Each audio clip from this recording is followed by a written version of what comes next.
Dua-dua. Ya, dua-dua. Dan ini paspor saya.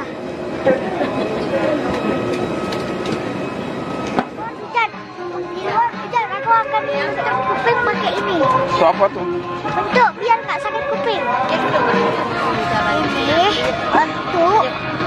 untuk tidak pekak. Nanti kalau kita ke Malaysia lama-lama pekak. Tapi kebesaran nggak tuh? Enggak, pakainya ini. Kok kebesaran kayaknya?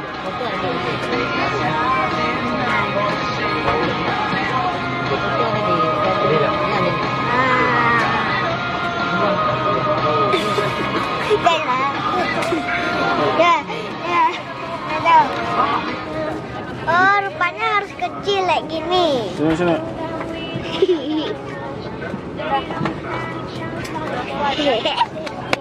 Di sini bukan. Taruh sini tisunya. Nih. Ada lihat apa?